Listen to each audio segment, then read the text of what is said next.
Y hoy vamos a entrar a un tema buscando nuestra consagración 6 en Romanos capítulo 7. Vamos a ver el contraste entre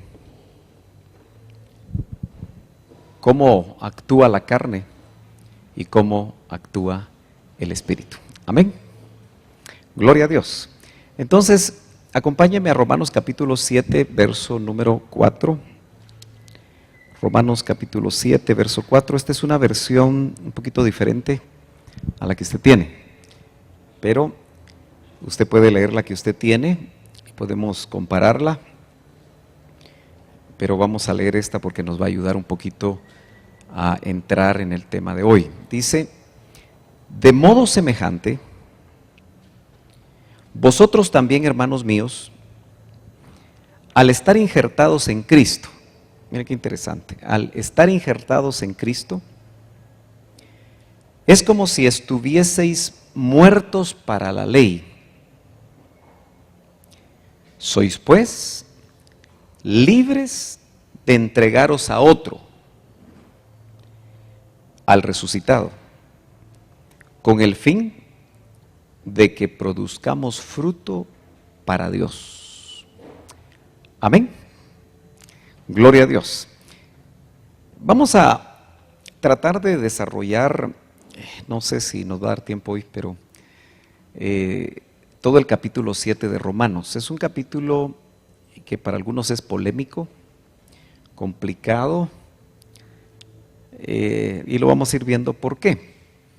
Vamos a ir viendo verso por verso, y me voy a valer de unas figuritas para tratar de explicarlo. Y esperamos que hoy, que nos faltaron los discipuladores, pero bueno, no todos, ¿verdad? Pero sí nos han faltado algunos, puedan entenderlo, porque no es muy fácil de explicarlo, pero tenemos que ir despacio. Algunos piensan que una parte de Romanos 7, del 14 al 25, tiene que ver con un Pablo inconverso, mientras que otros ven que del 7 al 13, versos capítulo 7, 7 al 13, sí habla Pablo como recordando su vida antes de ser cristiano, y creo que eso tiene validez, lo vamos a ir viendo. Pero del 14 al 25, Pablo lo que habla es de la lucha que él tiene, ya siendo convertido, con el pecado. Y a la larga nosotros vamos a poder, creo yo, coincidir con el hecho de que aún como hijos de Dios, sin importar el tiempo que llevamos de convertidos, todavía luchamos con el pecado, ¿verdad, hermanos? ¿O usted ya no lucha contra el pecado? ¿Ah? ¿Ya salió? ¿Ya se libró o todavía hay batalla? Y a veces la batalla se pone más recia, ¿verdad?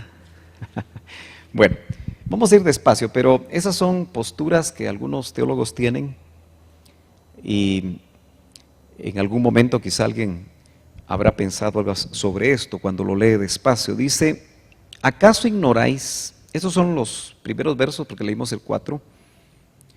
¿Acaso ignoráis, hermanos, pues, o mejor dicho, ¿acaso ignoráis, hermanos? Y se abre un paréntesis. Pues hablo a los que conocen la ley. El destinatario o los destinatarios de la epístola a los romanos pues eran convertidos en Roma. Y dentro de esos convertidos en Roma habían judíos que conocían la ley judía, la ley dada por Dios. Pero también había gentiles romanos que se habían convertido y que tenían algún concepto de la ley más generalizada, como el derecho romano. Entonces Pablo dice, y le está hablando a los convertidos porque les llama hermanos, dice: ¿acaso ignoráis, hermanos? Pues hablo a los que conocen la ley. Cierra el paréntesis, está haciendo una aclaración a quienes les está hablando. Que la ley tiene jurisdicción sobre una persona mientras vive. Les está haciendo una pregunta. ¿Acaso ignoráis, hermanos, que la ley tiene jurisdicción sobre una persona mientras vive? Bueno, es una pregunta que les hace y no les responde sino que por medio de una analogía que después la va a aplicar a partir del verso 4. Dice, pues la mujer casada, ¿cuántas mujeres casadas hay aquí? Levanten bien sus manos y contentas. Yo, gloria a Dios. Bueno, y también las que tuvieron la experiencia del matrimonio, ¿verdad? Dice, la mujer casada, gracias, está ligada por la ley a su marido mientras él vive. Nosotros lo podemos interpretar también en estos tiempos.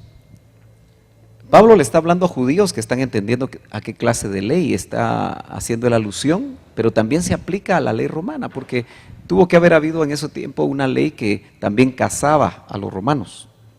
Pero nosotros, los cristianos de este siglo, también fuimos casados por la ley, ¿verdad? Incluso nosotros enfatizamos que, aunque algunos pastores en ciertos lugares sacan licencia para casar, qué bueno que ahora ya no se saca esa licencia, porque si no nos obligarían a casar a personas del mismo sexo. Pero quien casa son los abogados, que son representantes de la ley de un estado, ¿no es cierto? O sea que también es aplicable para el cristiano de este tiempo. Pero la analogía dice, pues la mujer casada está ligada por la ley a su marido mientras él vive. ¿Estamos de acuerdo con eso? ¿Es comprensible eso? Es comprensible, ¿verdad? Pero si su marido muere, queda libre de la ley en cuanto al marido. Hay que tener cuidado, maridos, porque no vaya a ser que nos den ishkamik. No, ¿verdad? Para nada. Bueno, es para que usted se sonría un poquito. Vuelvo a leer el verso 2. Pues la mujer casada está ligada por la ley a su marido mientras él vive. Pero si su marido muere, queda libre de la ley en cuanto al marido. Así que mientras vive su marido, será llamada adúltera si ella se une a otro hombre. Pero si su marido muere, está libre de la ley, de modo que no es adúltera, aunque se una a otro hombre. Bueno, esa es la analogía que él está poniendo, basado en algo que todos los que van a leer esta carta y los que leyeron esta carta en ese tiempo lo van a entender, y nosotros también lo entendemos. Podríamos decir que sabemos y entendemos muy claramente que cuando una mujer enviuda, pues queda libre de poder volverse a casar. No vamos a entrar en aspectos matrimoniales porque el tema no es matrimonial, sino que solamente estoy poniendo aquí como marco de referencia la analogía. Mire cómo en este cuadrito, vamos a ver si lo logro darme a entender. Quise más o menos en este cuadrito, bueno, aquí están casados, ¿verdad? Cuando usted se casó yo creo que también estaba contenta, ¿verdad? Y estaba contento. Muy bien, lo que dice el verso es que está ligada la mujer a su marido mientras el marido vive, según la ley. ¿Estamos de acuerdo? Eso es lo que dice la primera frase del verso. Pero si el marido se muere, ¿qué dice? Que queda libre de la ley en cuanto al marido. En otras palabras, queda libre del marido.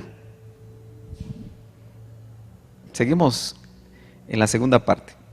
Y lo que sucede es que ella queda libre. Y sigue contenta, ¿verdad? No sé si está más contenta ahora que antes, pero es la misma, solo le corté al marido ahí en la foto. Eso es lo que dice el verso. Ahora mire cómo lo aplica el apóstol Pablo. El verso 4, en la versión más conocida que seguramente usted tiene, que es la misma que leí al principio, dice, por tanto, ahorita va a aplicar esa figura.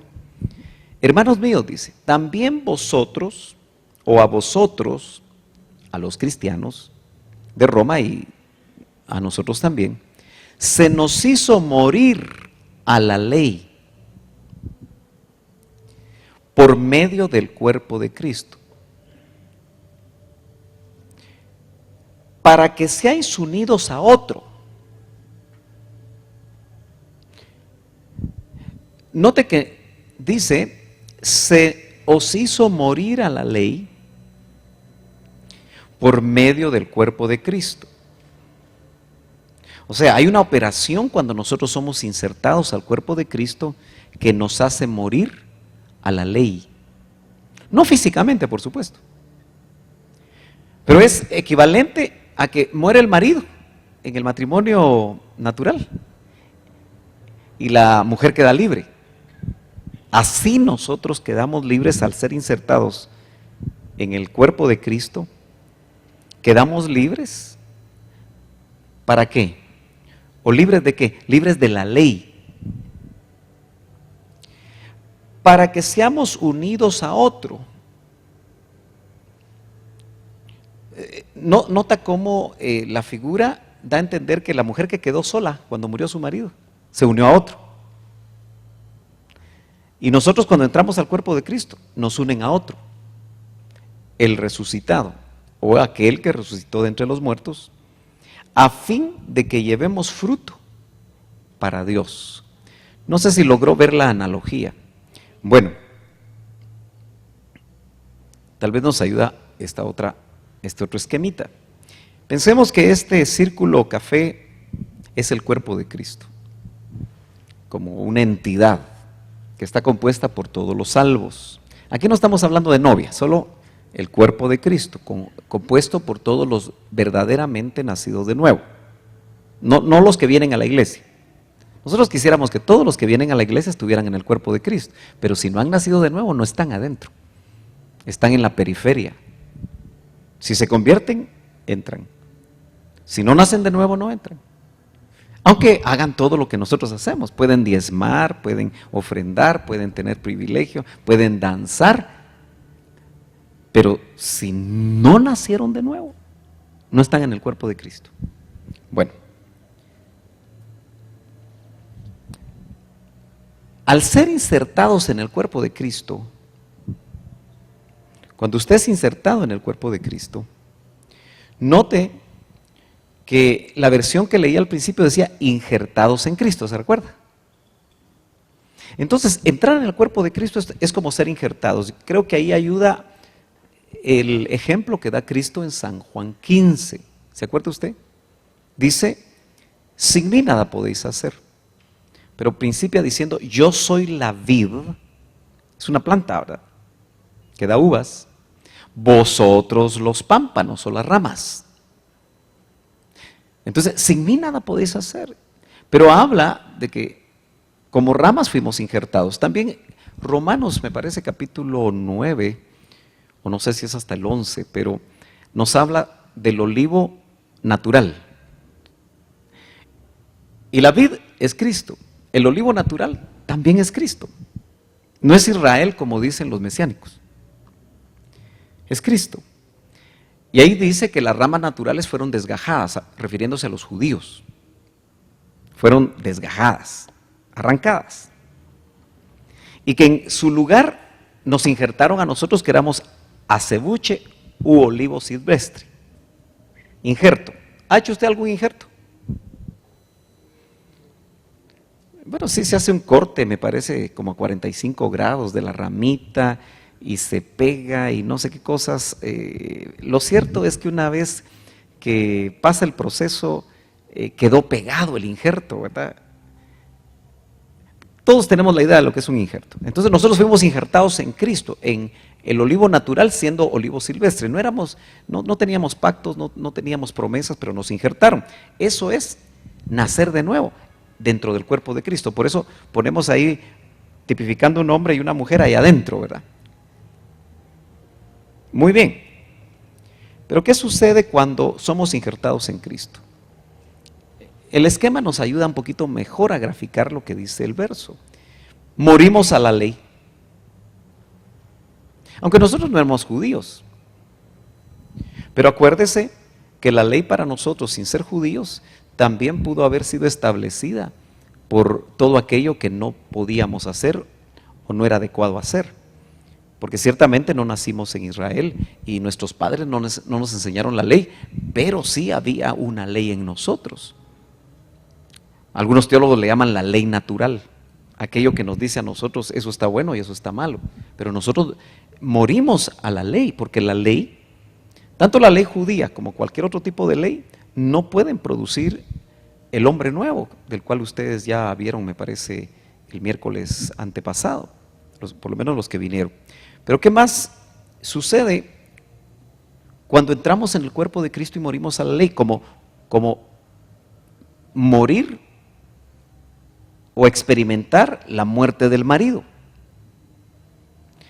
Dice que quedamos libres de entregaros a otro, dice otra versión. ¿Quién es el otro? El resucitado. Note que desde aquí ya se empieza a preparar el camino para que una parte de este cuerpo de Cristo, llamado la novia, se va a casar con otro marido. Pero ya quedó libre de la ley, ahora es libre para entregarse, y esa palabra entregarse es muy buena para lo que es nuestra relación con Cristo, porque hermanos amados, en el matrimonio natural, una mujer se entrega a su marido. En esta preparación de ser novia para llegar al matrimonio, debemos experimentar entregarnos a Él, al resucitado. ¿Y qué va a producir eso finalmente? Fruto para Dios.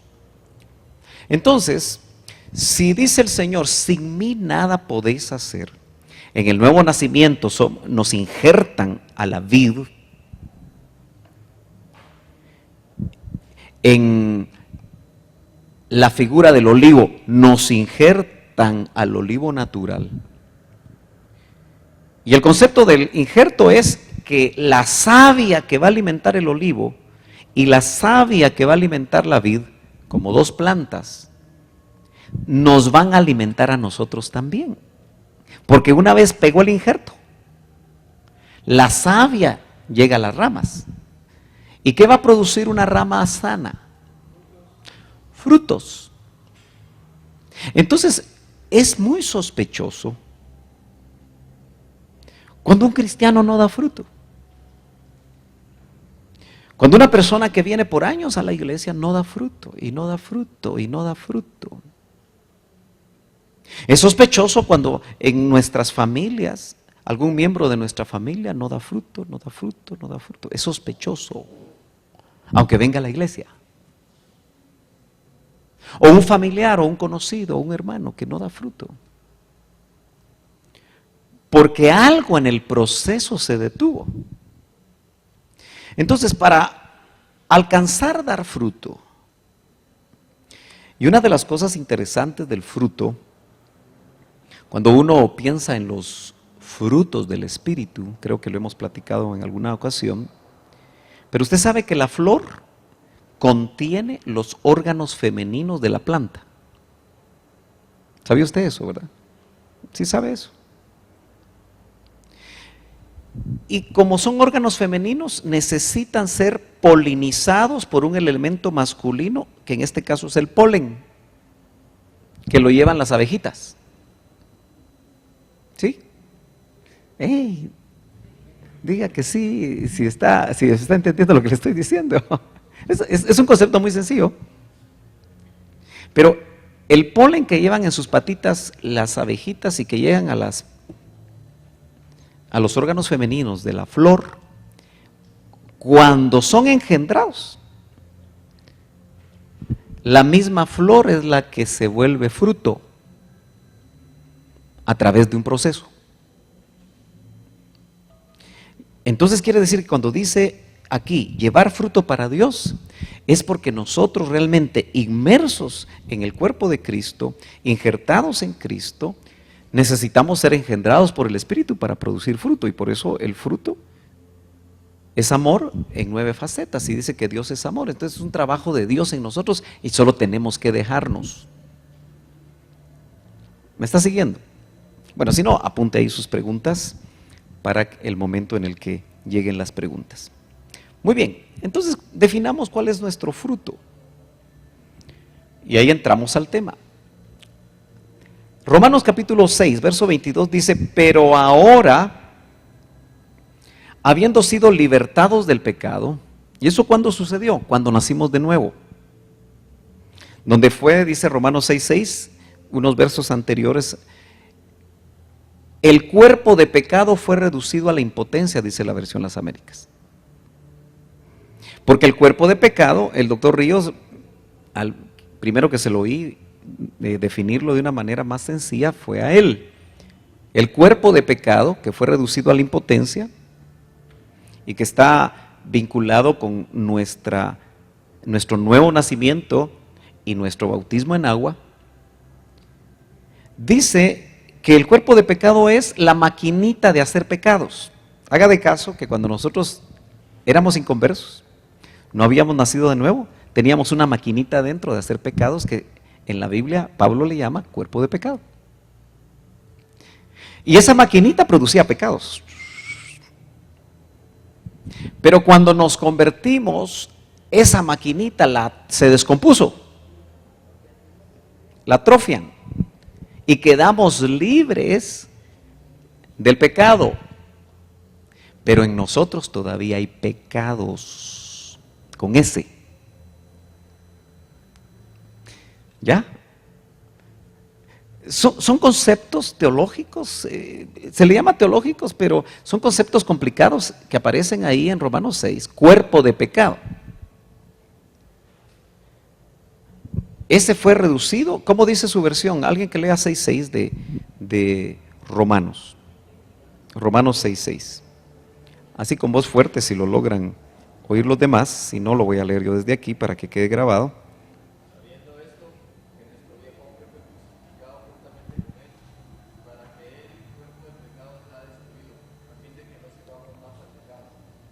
Ok, aquí es mucho más contundente cuando dice, para que nuestro cuerpo de pecado fuera destruido.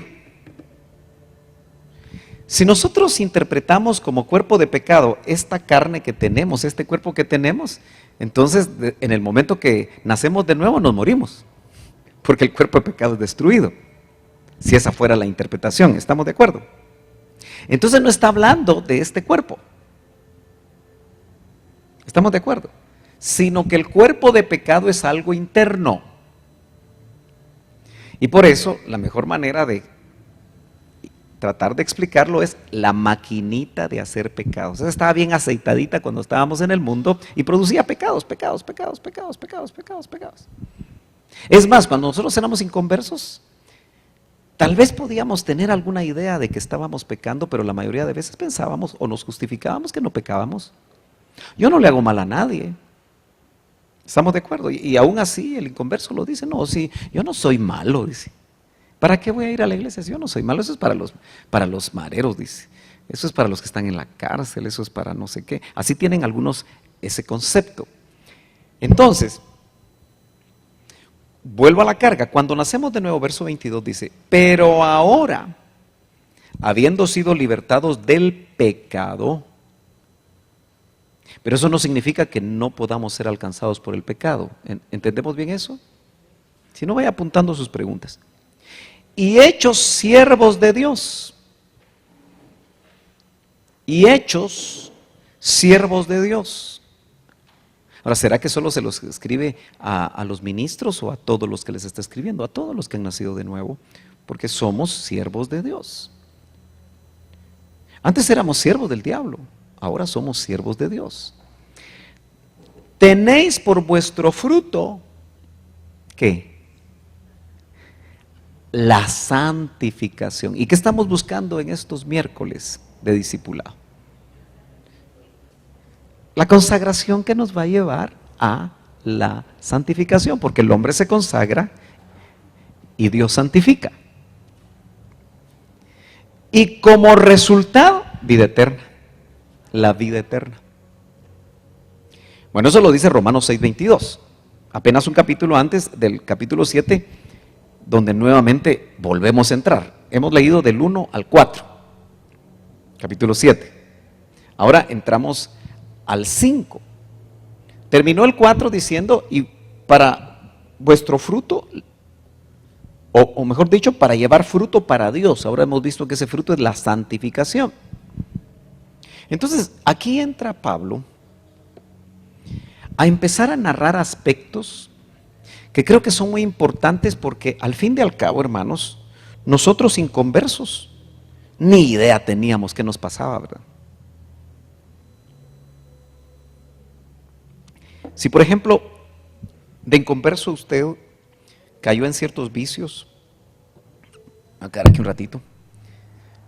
Si de inconverso usted hizo cosas de las que hoy se arrepiente, realmente no estábamos conscientes contra qué peleábamos. Por ejemplo, el alcohólico, inconverso,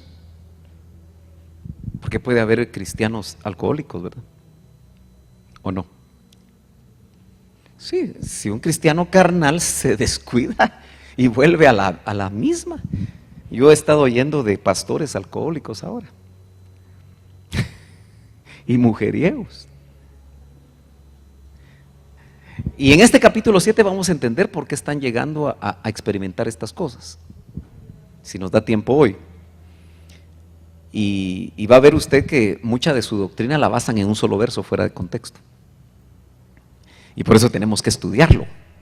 No vaya a ser que a usted le agarre el gusano también. Porque a veces los textos sacados de contexto solo son un pretexto, en este caso para pecar. Entonces, dice el verso 5, porque mientras estábamos en la carne, aquí tenemos que entender que Pablo se está recordando del tiempo cuando todavía no era cristiano, donde él como fariseo estaba luchando por agradar a Dios, y aunque tenía una religión que adoraba al Dios verdadero, él no se había encontrado con Cristo. Él estaba hasta cierto punto viviendo bajo el viejo pacto, bajo la ley, y era aventajado, porque dice Filipenses 3, en cuanto a la ley, irreprensible, dice. Ese Pablo era topado, ¿verdad? Y entonces dice, porque mientras estábamos en la carne, las pasiones pecaminosas despertadas por la ley, él está como recordando lo que le pasaba a él cuando estaba bajo la ley, actuaban en los miembros de nuestro cuerpo. Y eso es lo interesante, porque él está explicando por revelación qué era lo que sucedía cuando nosotros éramos inconversos. Pero nos sirve porque el entender lo que pasaba cuando éramos inconversos nos puede ayudar ahora, que muchas de esas batallas todavía se mantienen, aunque el que estaba en la ley no fue poderosa para ayudar a esa persona a salir y agradar a Dios y justificarse delante de Dios. Mientras que ahora tenemos el Espíritu Santo que en la misma batalla nos ayuda de una manera sobrenatural, y es importante que lo entendamos. Entonces dice, las pasiones pecaminosas despertadas por la ley, porque en los contextos que a mí me gustaría que los discipuladores especialmente los lean despacio y los mediten, porque si los viéramos hoy todos, tendría que ser tres porciones de esto. Pero para cuando ustedes enseñen, vale la pena tenerlo muy claro. Noten que Pablo dice, y probablemente por aquí lo vamos a ver, pero que él conoció realmente el pecado hasta que tuvo conciencia de la ley. Cuando la ley le dice, no adulterarás, él supo que el adulterio era pecado. Y así en cada una de las cosas, imagínense, 613 leyes. Dice la Escritura que habían, que todas decían, no hagas esto, no hagas lo otro, no harás esto, no harás lo otro. Y eso solo despertaba, no codiciarás, despertaba la codicia. Y es que la codicia estaba ahí, pero estaba dormida. Y cuando la ley decía, no codiciarás a la mujer de tu prójimo, ¡pum!, se despertaba. Las pasiones pecaminosas despertadas por la ley actuaban en los miembros de nuestro cuerpo. Entonces, nosotros muchas veces no entendemos por qué esas pasiones todavía nos pueden llevar a muchas cosas como hijos de Dios. O la batalla es continua y parece que no cesa la batalla. En muchos de los apetitos. Porque para algunos hasta el apetito de comer se le exacerba y entra en el pecado de la glotonería. Algo que es normal como es comer, se te puede volver pecado si te vuelves glotón. Y la glotonería va a terminar dañando el cuerpo, porque es impresionante, hermanos, cuando uno va a Estados Unidos, cómo la gente come. Nosotros con mi esposa mejor ya tomamos la decisión cuando vamos juntos, que cuando entramos a cualquier restaurante pedimos 1 para 2. Porque cuando le ponen a uno, son unas cosonas usted, que solo le ponen el plato a uno se le quita el hambre. Es demasiado. Y uno mira que la gente no solo se sirve uno de esos, sino hasta 2. Y algunos andan que no pueden ni caminar usted. Eso es glotonería, es pecado. Entonces, las cosas que son normales se pueden volver pecaminosas. Entonces, dice, actuaban en los miembros de nuestro cuerpo, como que se establece, y por ahí en el contexto habla de la ley en los miembros. Como que la vida de inconversos, yo no sé cuánta vida de inconverso usted tuvo.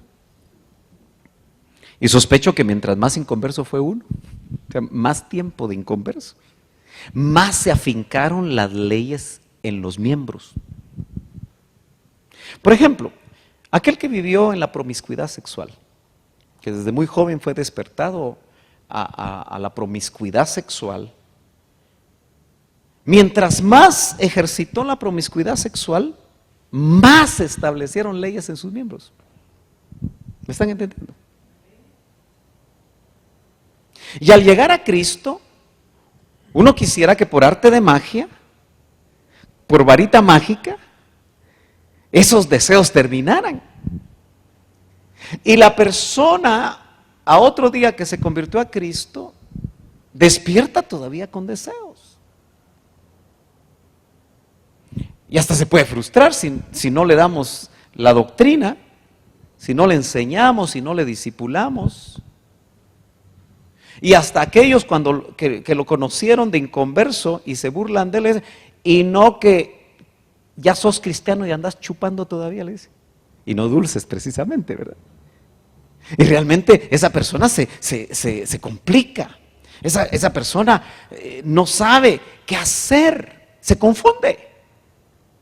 Entonces nosotros tenemos que entender lo que la Biblia dice. Actuaban en los miembros de nuestro cuerpo. Note que está hablando en el pasado, actuaban, porque ya no deben de actuar, pero al buscar nuestra consagración tenemos que ver cómo realmente, porque miren hermanos, si solo le decimos a la gente que se consagre, pero no le decimos cómo, si no le enseñamos lo que la palabra dice acerca del cómo, entonces solo vamos a frustrar a la gente. Nosotros mismos, si no tenemos esa revelación, nos vamos a frustrar. Y cada vez que nos dicen que hay que alcanzar en estatura, híjole, decimos nosotros, ¿dónde andamos, Señor? Y dice que eso que actuaba en los miembros de nuestro cuerpo, a fin de llevar fruto, pero no para Dios, sino que fruto para muerte. Bueno, está hablando, se está recordando Pablo de lo que él vivió. Así tenemos que ir entendiendo esto.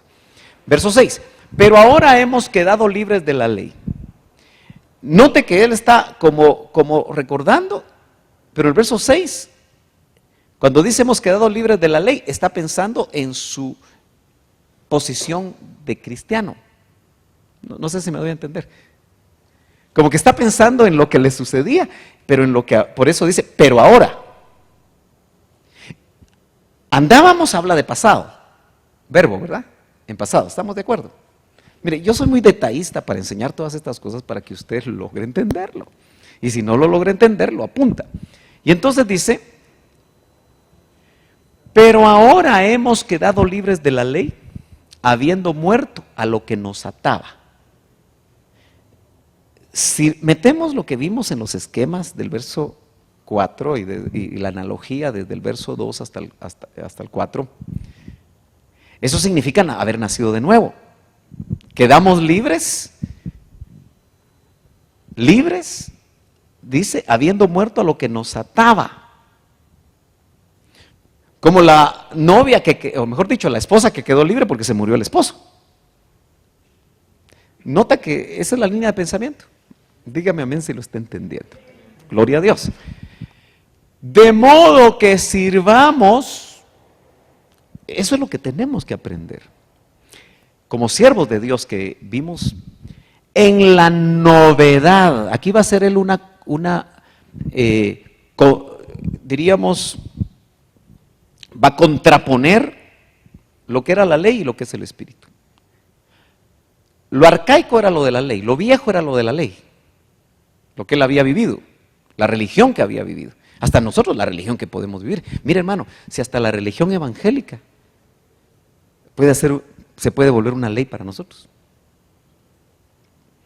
La religiosidad. Yo hasta cierto punto viví 10 años de religiosidad, hermano. En la iglesia evangélica. Tal vez usted en la católica. No sé si Maco con los musulmanes, no, ¿verdad? Solo tiene ancestro musulmán, Maco. No, ¿verdad? Libanés.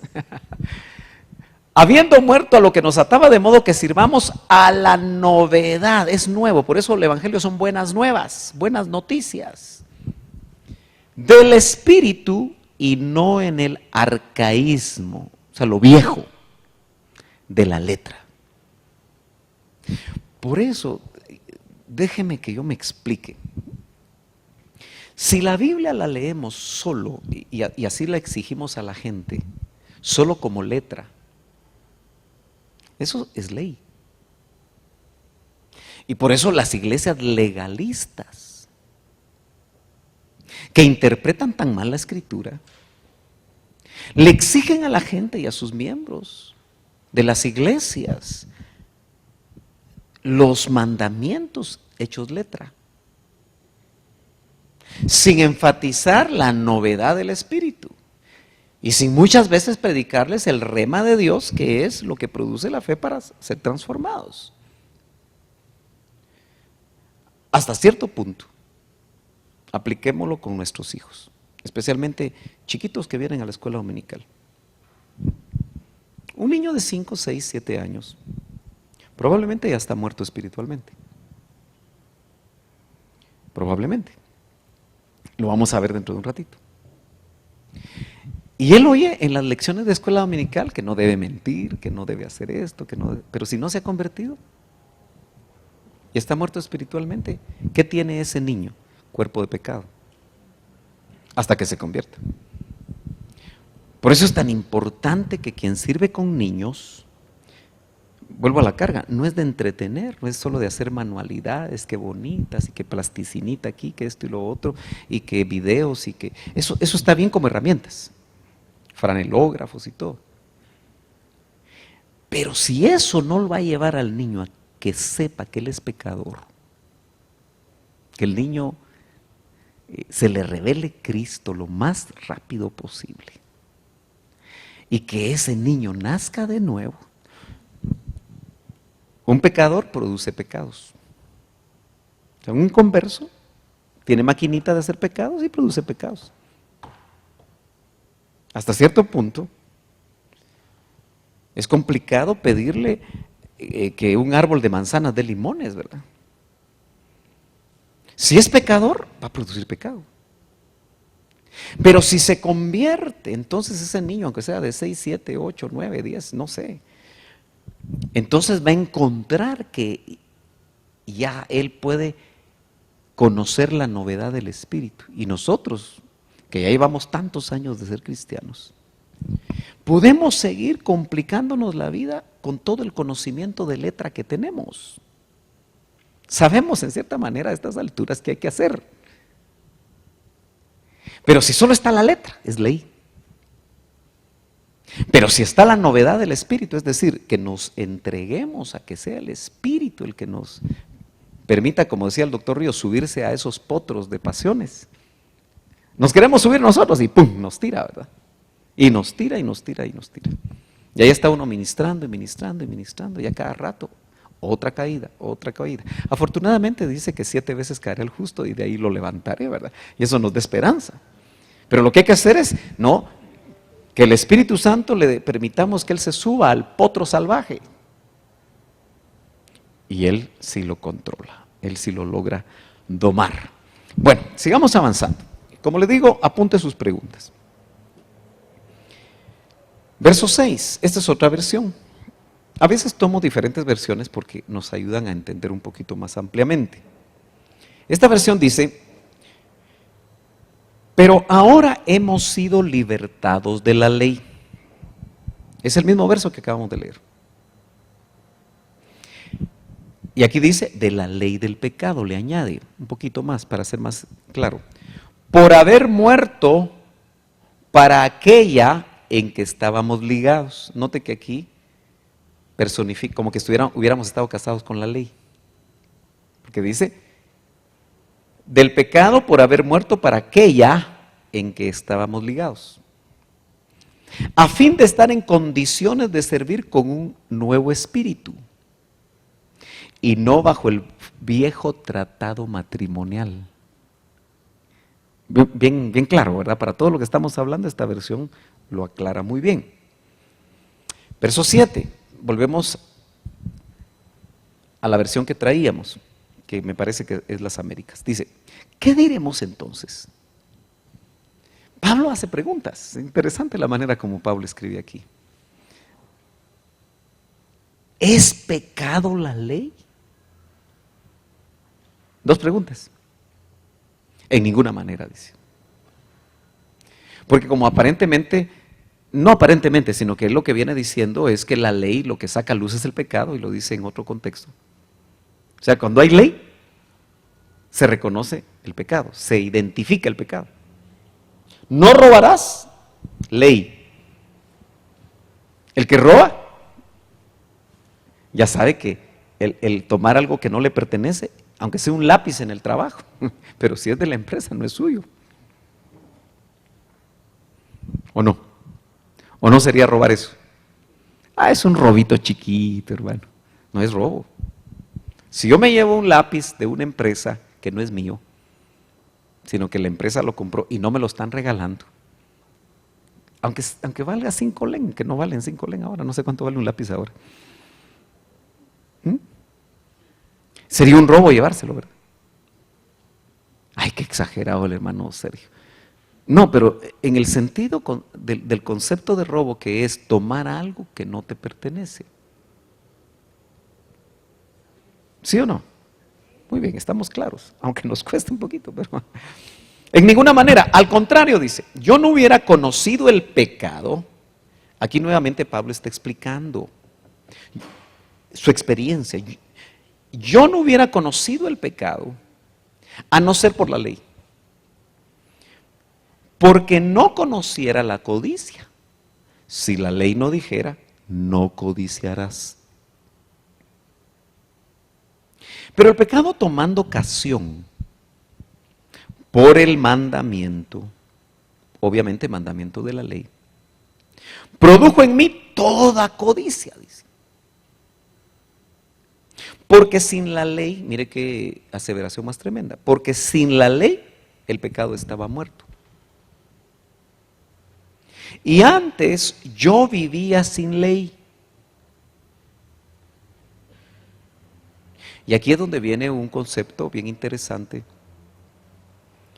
que el doctor Ríos en algún momento nos trasladó, que yo lo he enseñado en varias ocasiones, pero si a usted le pasa como a mí, que después de oír como 20 veces al doctor Ríos entendía. Sí, para usted, si esto es para usted como la 20ª vez, de repente me lo va a entender. Pero dice, y antes yo vivía sin ley. La pregunta es, metámonos en la vida de Pablo. ¿Cuándo vivía sin ley Pablo?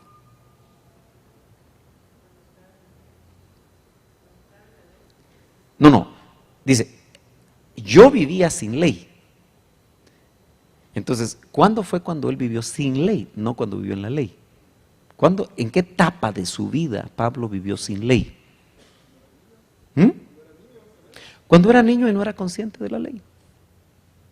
Él nace, y ninguna persona que nace es consciente de la ley, ¿verdad? ¿Cuánto le tomará a un niño estar consciente de lo que sus padres le empiezan a explicar? Hay una etapa ahí, ¿verdad? Y esa es la etapa en la que él dice, y antes yo vivía sin ley. Él tuvo que ser consciente de la ley, se la tuvieron que enseñar. Pero cuando vino el mandamiento, el pecado revivió y yo morí, dice Pablo. A ver, ¿cómo así? Si esta fuera muerte física, entonces Pablo no hubiera desarrollado su ministerio. Entonces, ¿de qué muerte está hablando aquí Pablo? ¿No se oye? Muerte espiritual. ¿Cuándo ocurrió la muerte espiritual de Adán? No era niño, porque él no tuvo niñez. Por lo menos aquí en la tierra. Porque no lo hicieron pequeñito, ¿verdad? Lo formaron maduro, ya grande. Y a Eva igual. Entonces, cuando Adán tomó la decisión, primero Eva y después Adán, de desobedecer, él murió espiritualmente, porque el día que comieres de este árbol ciertamente morirás. Y no era física tampoco. Porque quizá, porque no lo dice exactamente la Biblia, ¿verdad? Pero quizá cuando Adán vio que Eva comió del árbol y no murió, porque no la vio muerta al pie del árbol, siguió caminando, solo que ya estaba muerta espiritualmente. Pudo haber pensado él, Dios nos mintió. No me pida versos, solo yo le estoy exponiendo y usted, si no es así, tírelo. Por eso le digo, probablemente, porque ellos pudieron haber pensado, e incluso no tenían concepto exacto de lo que era la muerte, porque no habían visto la muerte. Estaban en un ambiente sin muerte. Fueron creados para no morir. Bueno, el punto es que hay un momento en el cual nosotros cuando nacemos, o mejor dicho, cuando nacemos según esto, nacemos vivos espiritualmente. Este es un concepto totalmente diferente a toda la posición de la iglesia evangélica, especialmente calvinista, que en términos sencillos, la mayoría de iglesias tradicionales, y quizá aún muchas de las iglesias arminianas, es decir, pentecostales. ¿Por qué? Porque si ya coincidimos todos aquí esta noche, que esta es muerte espiritual cuando él dice yo morí, porque Pablo está siendo muy enfático aquí, ¿va? Yo morí, y no puede ser física, y estamos de acuerdo con que es espiritual. Entonces, para morir hay que estar vivo. ¿Verdad? Sencillo. Es pura lógica. Pero a nosotros nos dicen, así me lo dijeron a mí por 10 años, que cuando yo nací muerto en delitos y pecados. Y si usted fue un cristiano evangélico tradicional, le enseñaron lo mismo. ¿Me estoy dando a entender? Entonces, bajo esta palabra, bajo esta revelación, los niños nacen vivos, espiritualmente hablando. Y eso nos ayuda un montón a resolver muchas dudas complicadas. Porque si todos los niños nacen muertos, como dice la tradición, ¿qué sucede con los niños que mueren a la semana? si no tenemos ninguna forma de hablarles de Cristo? Si están muertos y no recibieron a Cristo, ¿qué pasa con ellos? Se condenan. Mientras que si, como estamos viendo aquí, lo estoy viendo despacio, estaban vivos espiritualmente, si se van vivos espiritualmente, son salvos. No me pregunte, porque no es el tema ahorita, a dónde van y dónde se desarrollan, eso podemos platicarlo a puerta cerrada otro día. No nos vamos a ir por ese lado. Es más, ahí entiende uno, por ejemplo, los millones y millones y millones y millones y millones de abortos que se supone que desde el momento que son engendrada, que es engendrado el óvulo hay vida, ¿cierto? Hay vida. Y por eso nosotros nos podemos estar de acuerdo como hijos de Dios con el aborto. Pero son millonadas. Es más, ahora ya se volvió una industria los fetos en Estados Unidos. Y por eso la fuerte presión a legalizar el aborto. Porque ya es algo que lo utilizan industrialmente. Ahora, esa millonada tenemos que entender que cuando es engendrado el óvulo por el esperma, esa vida recibe espíritu. Amén. Y si en el camino muere. Y por supuesto esa etapa en el útero, en el vientre, es un espíritu vivo. Por eso entiendo por qué Juan el Bautista fue lleno del Espíritu Santo. Les estoy citando Biblia, aunque no le estoy dando los versos. Y usted dice amén si está de acuerdo, que yo ya no me salí del parámetro. Algunos se quedan pensando, ¿de qué estará hablando? No, ¿verdad? Esas cosas ya las sabe usted, ¿verdad? ¿O no? Y por eso es importante la administración al vientre, cuando una hermana queda embarazada. Porque el espíritu está vivo, vivo, vivo, vivo. Y por eso, hermanos, hay niños que realmente uno los mira y si los padres ministraron, hermano, tienen una gracia esos niños de Dios tan tremenda que uno dice, como también mira a otros que, ay, Dios mío, la cosa está complicada, hermano. Pero dejemos de criticar a la gente y mejor volvamos a la Biblia. El pecado revivió y yo morí. En ese momentito que el niño muere espiritualmente, la pregunta es, ¿a qué edad? Algunos dicen a los 7 años, yo no le pongo edad. Lo que sí creo es que cada vez es más rápido. Porque el sistema del mundo está matando a los niños espiritualmente muy rápido. Porque es el momento donde toman decisión entre el bien y el mal. Pero los niños ahora muy pequeñitos están expuestos al mal. Póngalos a ver tele usted. Y váyase. Y déjelos con una empleada doméstica, déjelos con un tío, con un primo que no conoce a Dios, pero tal vez por la premura, por la pena, por la desconfianza, o mejor dicho, por la aparente confianza que uno tiene. Y los malos hábitos de esas personas pueden hacer que despierte muy rápido ese niño al pecado. Yo oí el testimonio, no sé si se lo conté, de un ministro en Estados Unidos. También tengo un testimonio de Alberto Baeza, que lo vivió también en Estados Unidos, casualidad, ¿verdad? Por ser una sociedad tan abierta. Pero este ministro, una madre con un niño de unos 3, 4 años,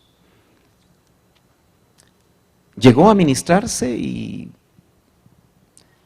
el problema del niño era que entraba a cualquier supermercado y el niñito de 3, 4 años se iba directamente como guiado a donde estaban las revistas pornográficas. El niño de 3 o 4 años.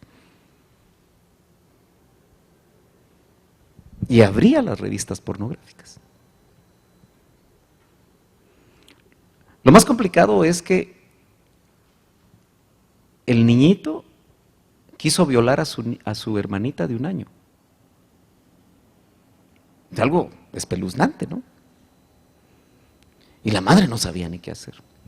El ministro, a través de la administración, el Señor lo guió para preguntarle cómo había sido creado ese niño, o mejor dicho, cómo había sido engendrado.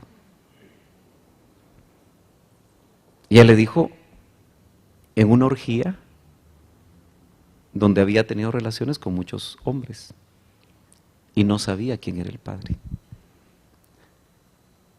Ahora, ese niño literalmente nació demonizado por las puertas que se abrieron en el engendramiento. Cuando fue liberado el niño, como que le hubieran borrado toda la memoria y nunca más tuvo esos síntomas de ir a buscar las revistas pornográficas. Ahora, eso es impactante y es espeluznante, ¿no? Bueno, si la madre que tiene SIDA, sabemos que le puede trasladar el SIDA al feto, y eso lo sabemos que médicamente es posible, u otro tipo de enfermedades congénitas, también es posible a nivel de lo espiritual. Por eso, en la búsqueda de la consagración, qué importante es que los jovencitos no engendren antes del matrimonio, porque se abren unas puertas que no saben, como que hubieran derechos, para que hayan incursiones peligrosas, dependiendo hasta dónde hayan abierto las puertas. Por eso uno entiende por qué en el Antiguo Testamento la persona que lograba sobrevivir, que había sido engendrado fuera del matrimonio, en la ley de Israel, en la ley judía, porque si se detectaba esa relación fuera del matrimonio, ¿cuál era la ley? ¿Cuál era la paga? ¿Qué era lo que hacían con los que tenían relaciones sexuales antes del matrimonio? Los apedreaban. O sea que si los apedreaban y ella había quedado embarazada, había una poca probabilidad de que naciera, ¿no? Alguien fuera del matrimonio. Pero la ley decía que esa persona no podía entrar al templo por 10 generaciones. Esa persona y sus 10 generaciones adelante. Eso decía la ley. Parece demasiado severo, ¿verdad? Pero el problema es qué cosas incursionaban espiritualmente hablando. Bueno,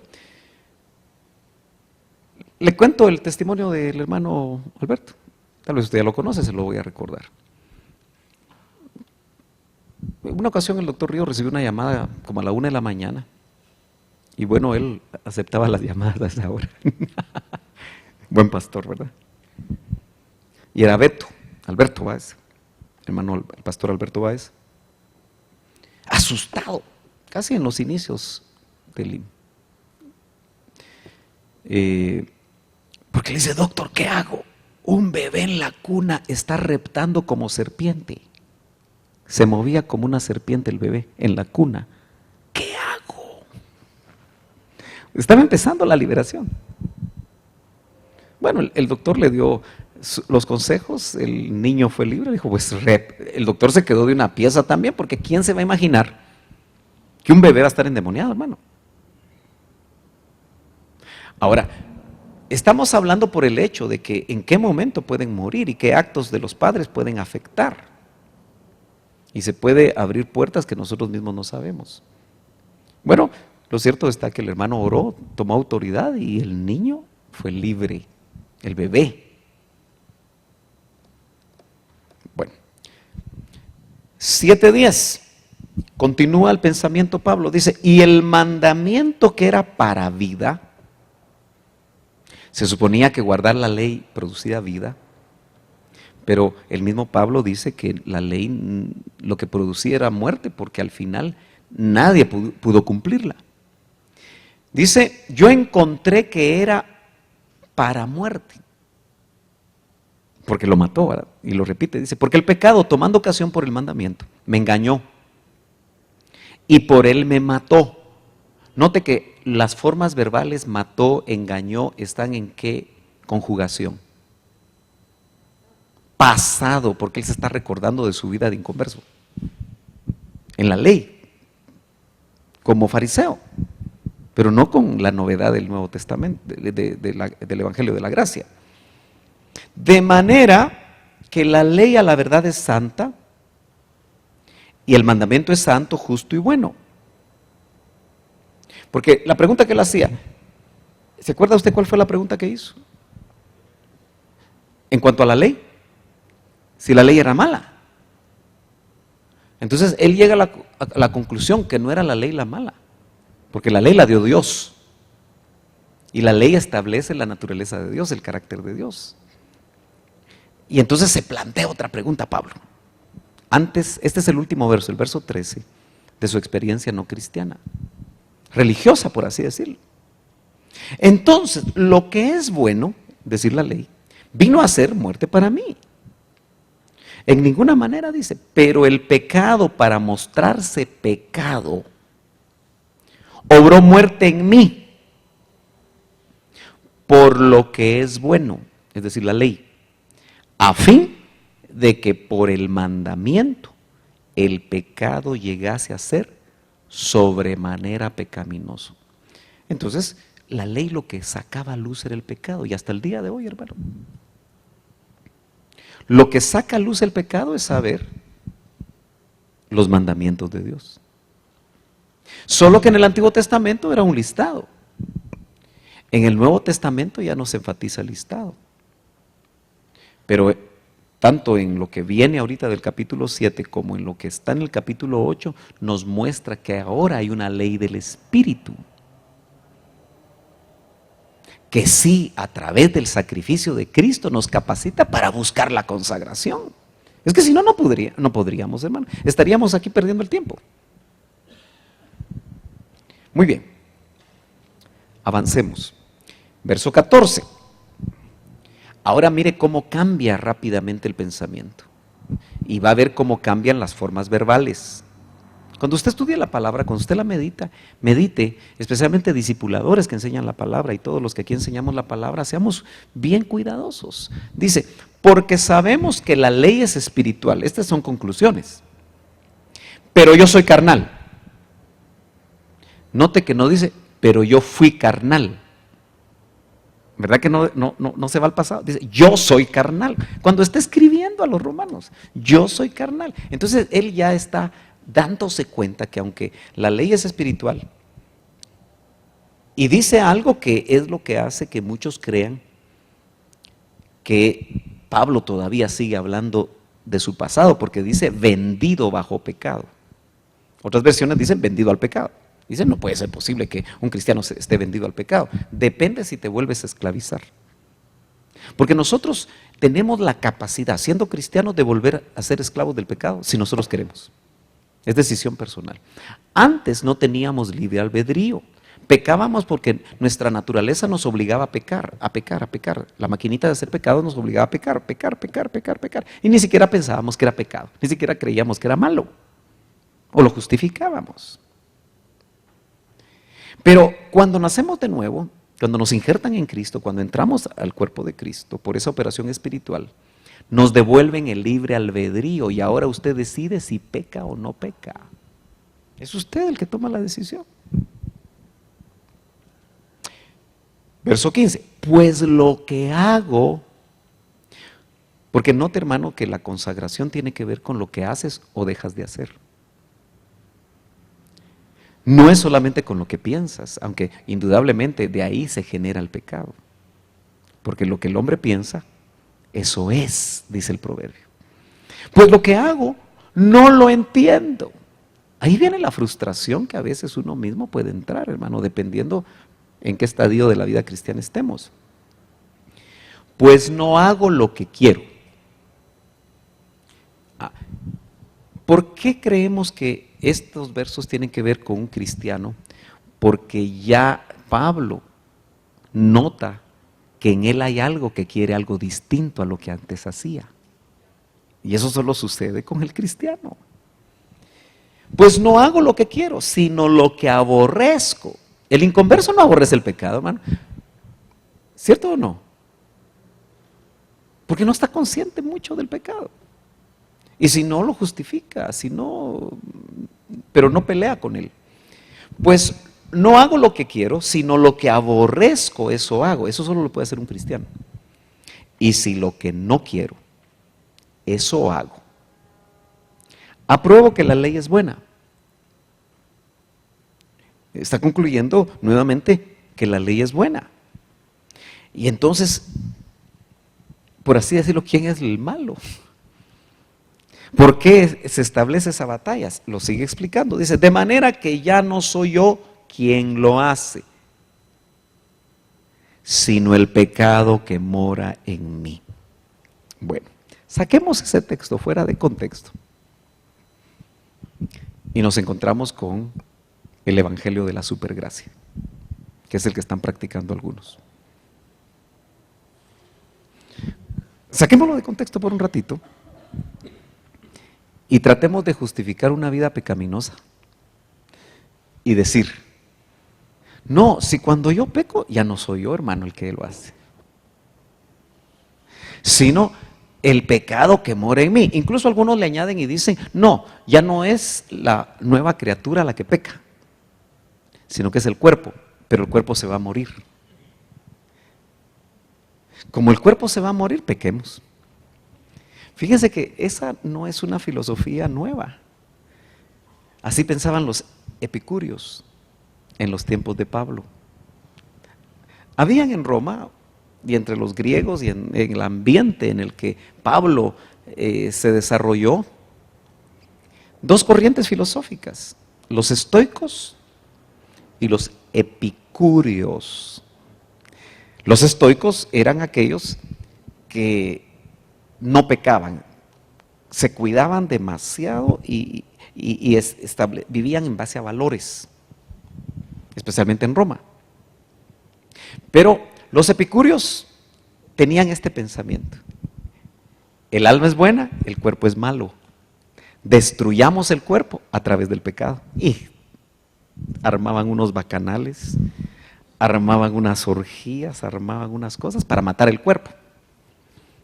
Entonces, hasta cierto punto es una vieja escuela traducida en tiempos contemporáneos para decir, no soy yo el que peco, no es la nueva criatura, sino que es el cuerpo. Y se justifican en este verso, de manera que ya no soy yo quien lo hace. Parece una buena salida lógica, ¿verdad? Y uno dice, lea el verso 7, 17, hermano. Ya no es usted el que lo hace, sino que es el pecado. ¿Y qué culpa tiene usted que todavía el pecado esté ahí con usted? Puede parecer una salida para el que no conoce la palabra. Entonces dice, y yo sé que en mí, esto es en mi carne, no mora el bien. Y eso es cierto. Pues el querer está en mí, pero el hacer bien, no. El querer está en mí, pero no el hacerlo. Y entonces se encuentra una batalla entre lo que él piensa, entre lo que él quiere, entre lo que él desea y lo que termina haciendo. Y díganme ustedes si no nos pasa a nosotros a veces eso.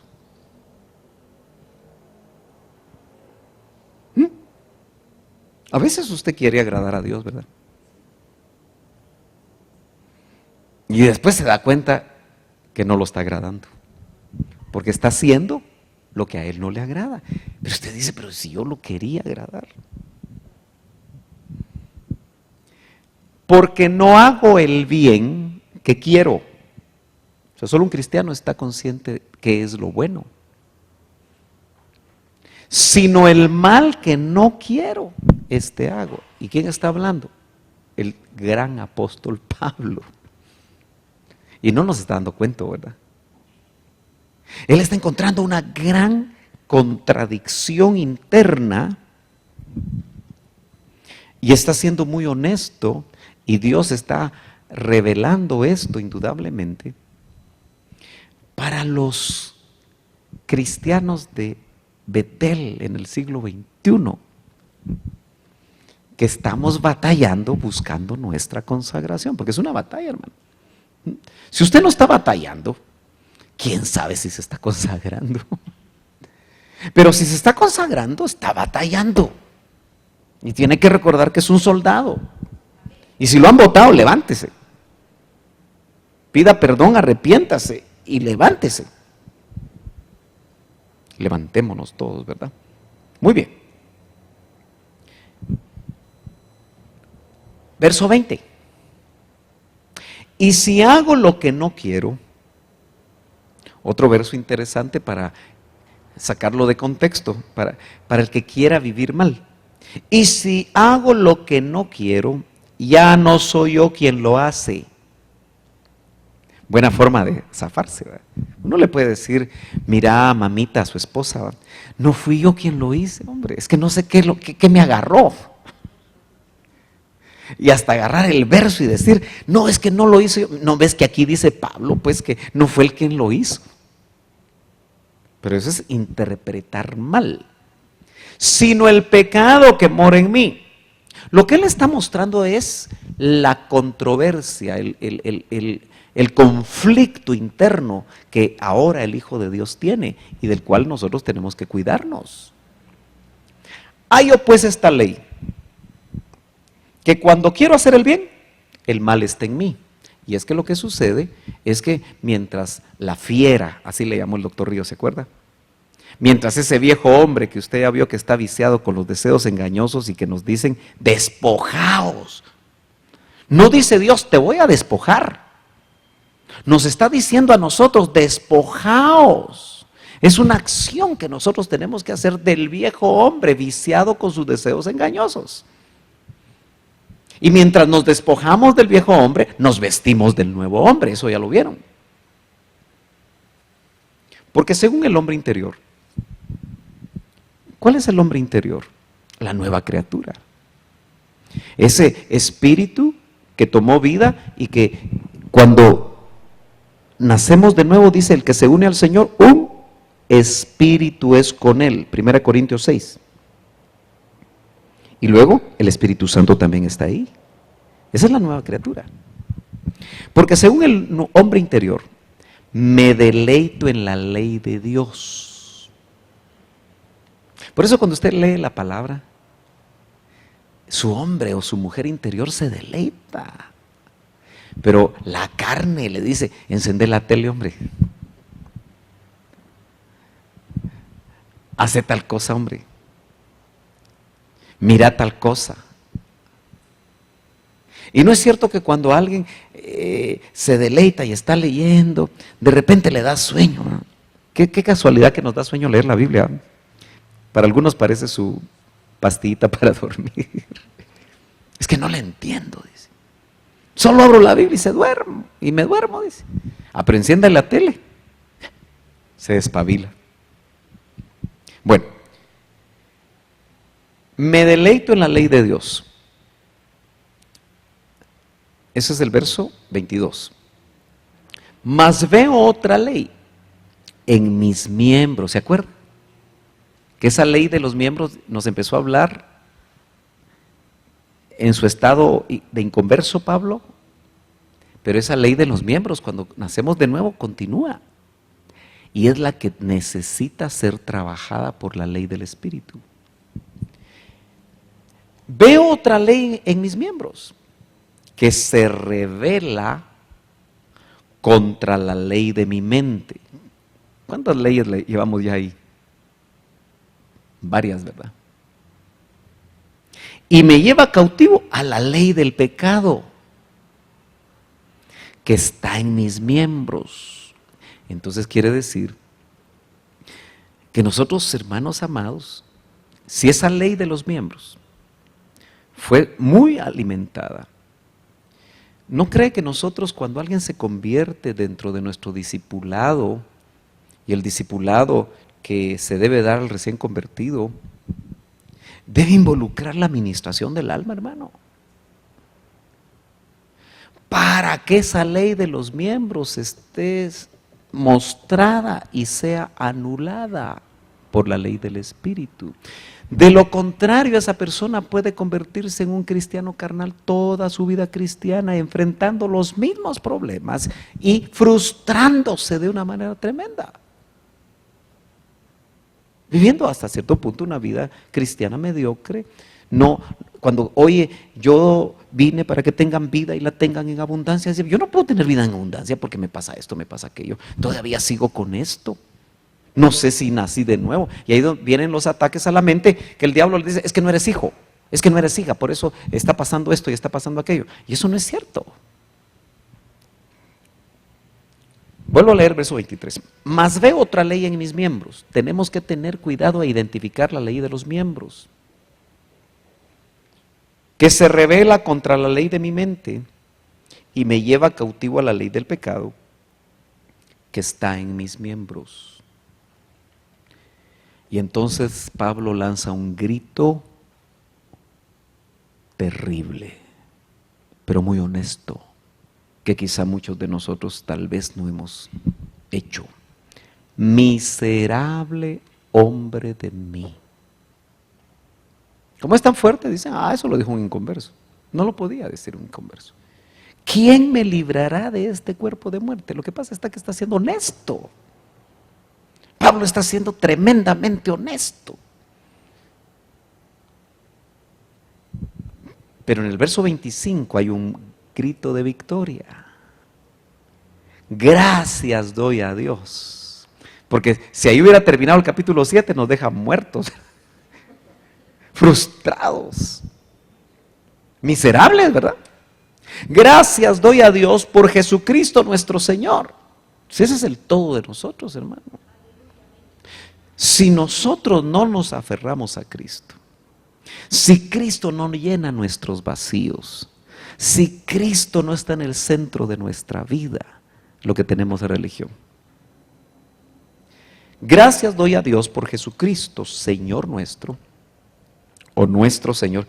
Note que Jesucristo puede ser solo tu Salvador. Y quizá para el 99% de los cristianos Jesús es solo Salvador. Porque aquí Pablo dice, por Jesucristo nuestro Señor. Y cuando él pone aquí curios en el original, él automáticamente se autodefine doulos o doulos, esclavo. Porque los curios tienen doulos, los señores tienen siervos, esclavos. Entonces el señorío de Cristo, hermanos amados, si usted verdaderamente quiere ser un discípulo de Cristo, tiene que aceptar el señorío de Cristo en su vida. Ninguno que quiera ser discípulo de Cristo lo puede ser sin el señorío de Cristo. Porque el señorío de Cristo va a invadir todos los órdenes de nuestra vida.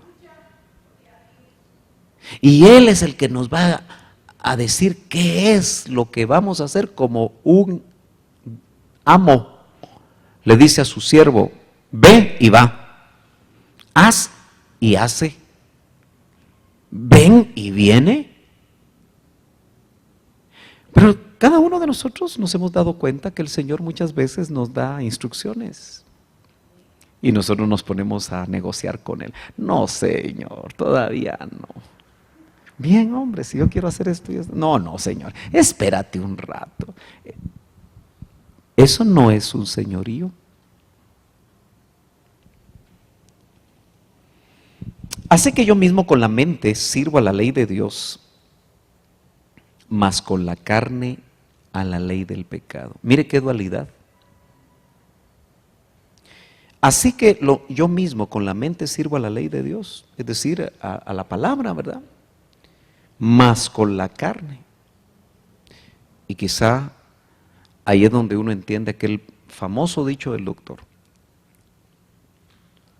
Hermanos, la carne no se convierte. bajo esa premisa, no juguemos con la carne. No creamos que podemos dominar a la carne por nosotros mismos, porque el único que lo puede hacer es el Espíritu Santo. Por eso yo soy tan puntilludo con los jóvenes, cuando tengo la oportunidad de darles consejos y les digo a los varones que tienen ya su carro, les digo, no te lleves a una patoja sola en tu carro, no te la lleves. Los obedientes no se la llevan, los no obedientes se la llevan, porque la carne no se convierte. Y tanto el joven como la señorita tienen carne. ¿Sí o no? Ay, hermano, qué exagerado. Ok, si soy exagerado, pruebe. Deje, acepte. Y en algún momento le pueden traer un regalito. ¿Por qué? Porque la carne no se convierte. Veamos los casados. Les digo a los casados, no anden con una hermana a solas en su carro.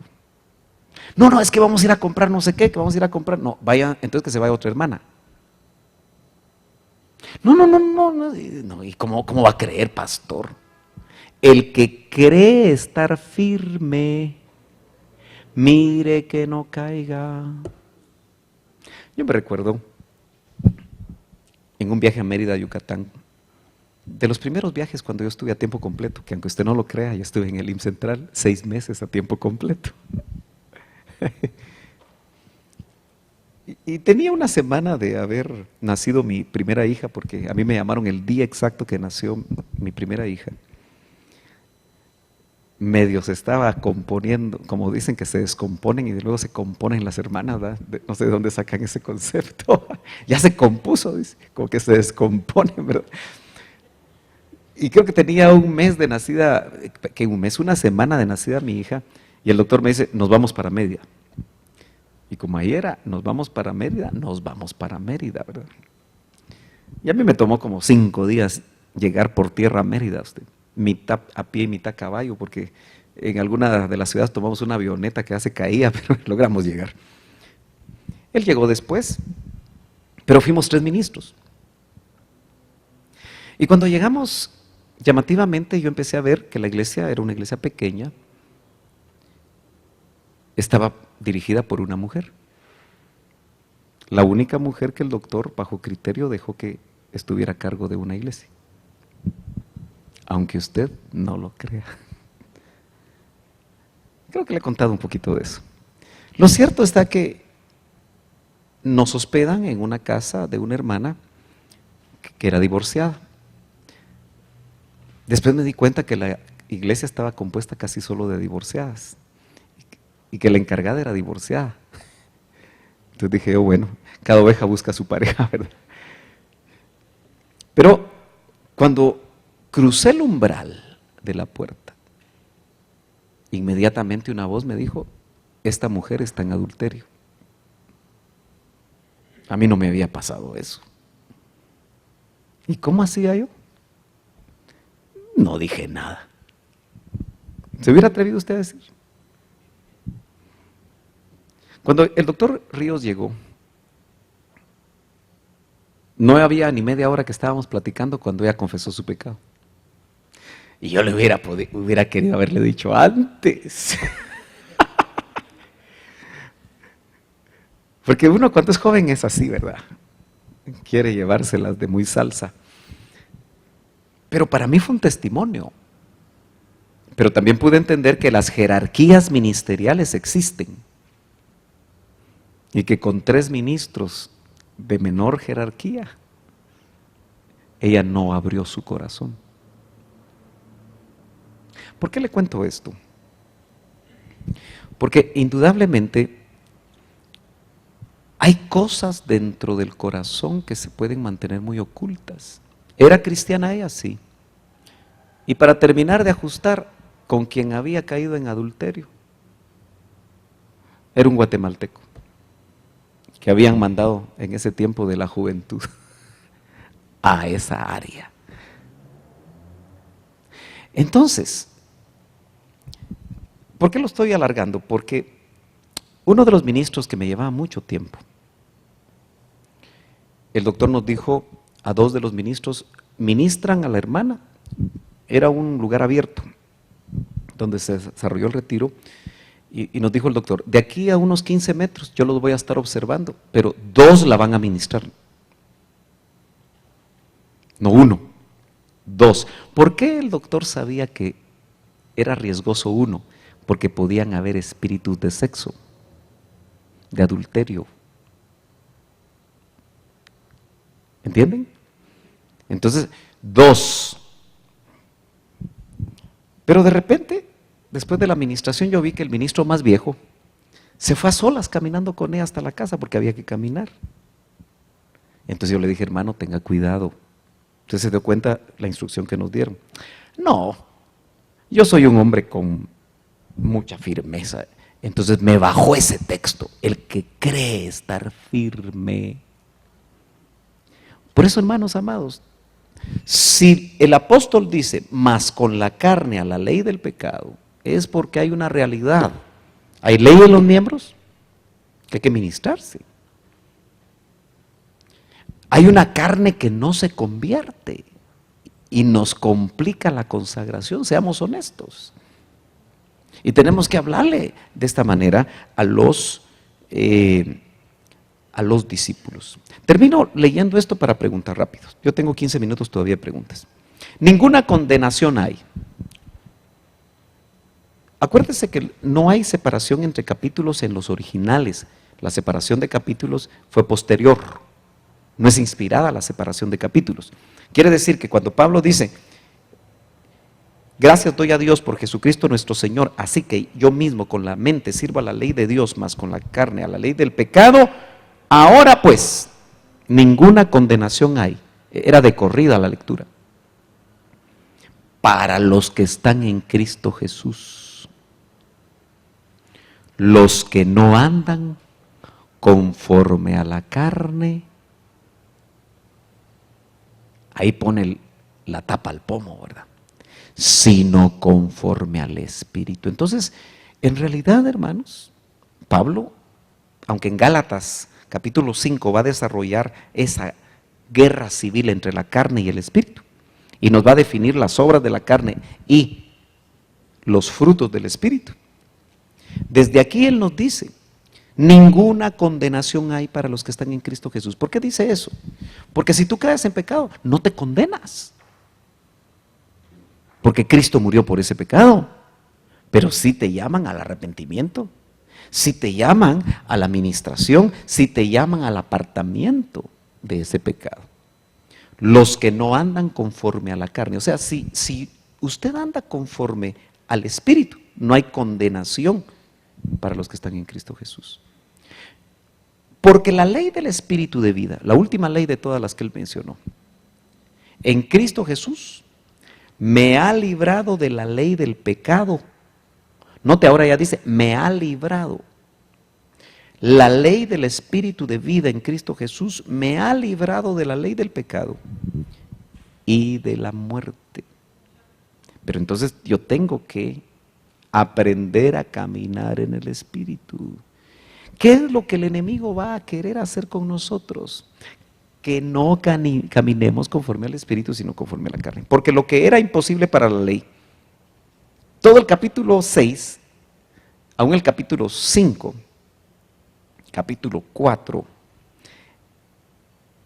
y la parte de capítulo 7 que leímos, era para probar que consagrar a una persona a la ley le fue imposible. Y aquí lo dice, porque lo que era imposible para la ley, por cuanto era débil por la carne. En otras palabras, si no hay carne, si no hubiera pecado,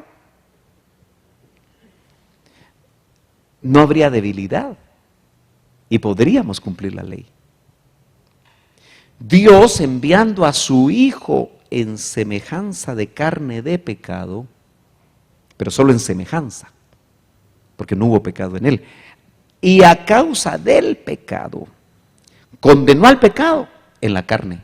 ¿Cómo? Muriendo en la cruz del Calvario.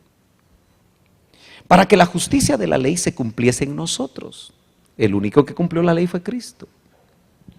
Que no andamos conforme a la carne, sino conforme al Espíritu. Claro, la gran pregunta es, ¿y cómo andar en el Espíritu? En otra ocasión desarrollamos algo de eso. Porque los que son de la carne, en las cosas de la carne piensan.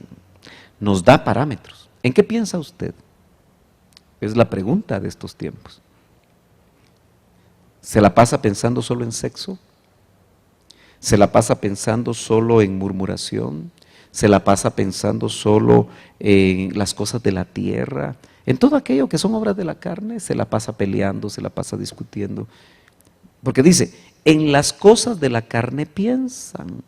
Y se acuerda que cuando hablamos, porque tocamos estos pasajes en la renovación de la mente, dijimos que pensar en la carne es pensar en lo terrenal. Mucho en lo terrenal. Pensar demasiado cómo me voy a vestir, cómo voy a hacer esto, cómo voy a hacer lo otro. Está bien que todos andemos presentables, ¿verdad? Pero ya está mal si usted se dedica 4 horas a prepararse, ¿verdad? Si ya de por sí usted se lleva como media hora, 1 hora. Y los varones tenemos que esperar. Bueno, pero los que son del Espíritu, de esos queremos ser nosotros, ¿verdad, hermanos? Pensamos en las cosas del Espíritu. Entonces, hermano, si lo ponemos en práctico, si nosotros somos espirituales, deberíamos estar pensando en cuando hay culto, en cuando hay oración, en cuando podemos leer la palabra, cuando podemos ir a visitar, cuando podemos orar, cuando podemos ayunar, cuando podemos evangelizar, cuando podemos servir. Y todo lo que significan las cosas del Espíritu. Pero yo le aseguro que nosotros no nos pasamos pensando, ay, Señor, ¿y cuándo va a haber vigilia? Le vamos a ir al hermano Sergio que queremos vigilia, vigilia, vigilia, vigilia, vigilia. Y a petición popular vigilia, ¿verdad? Pero cuando el ministro dice vigilia, afortunadamente hay algunos hermanos que sí les gustan las vigilias. Porque la mente carnal es muerte, pero la mente espiritual es vida y paz. ¿Se acuerda que en la renovación de la mente hablamos el fronema de la carne y el fronema del espíritu? Por eso ya lo explicamos. Muy bien. Fronema de la carne y fronema del espíritu. Preguntas mientras